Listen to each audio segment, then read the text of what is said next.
Dans cette vidéo, je vais vous expliquer comment réaliser très facilement la base d'un jeu sérieux. D'abord, pour commencer, un jeu sérieux, c'est quoi? Un jeu sérieux, serious game en anglais, est une manière d'écrire un cours multimédia en utilisant des éléments du jeu vidéo.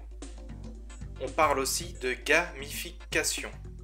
La gamification est un concept qui est de plus en plus utilisé dans la conception de cours, mais également dans d'autres secteurs comme l'administration et la publicité. L'idée de la gamification est d'intégrer des éléments ludiques et des récompenses dans votre contenu pour que l'utilisateur ait l'impression de s'amuser tout en apprenant. Le budget pour un jeu sérieux peut monter très haut, de plusieurs milliers d'euros à plusieurs millions d'euros dans certains domaines. Ne vous inquiétez pas, la solution que l'on vous présente n'est pas chère et très facile à réaliser soi-même. Et cela même avec des compétences très modestes en informatique. Vous savez utiliser le logiciel PowerPoint? Vous devriez vous en sortir.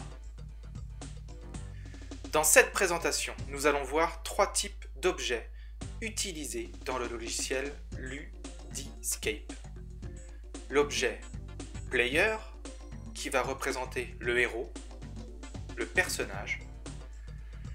Ensuite, nous avons l'objet Zone d'action, pour interagir avec nos différents écrans. Et enfin, l'objet Item, pour représenter des objets virtuels.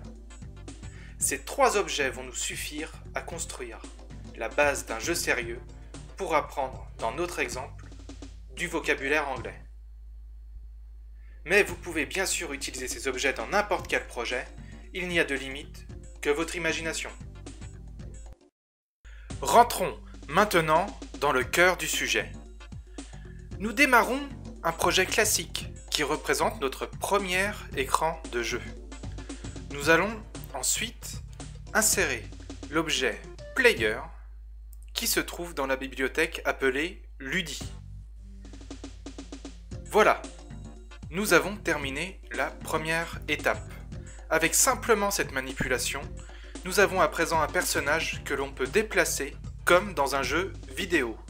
Et quelle que soit la plateforme, c'est-à-dire PC, Mac, tablette ou smartphone, cela fonctionne. Facile, non? Ensuite, dans notre jeu, nous souhaitons que l'apprenant aille chercher un objet qui correspond à un élément de vocabulaire. Une fois cet objet sélectionné par notre personnage, nous souhaitons passer à l'écran suivant pour lui signifier qu'il a choisi le bon objet.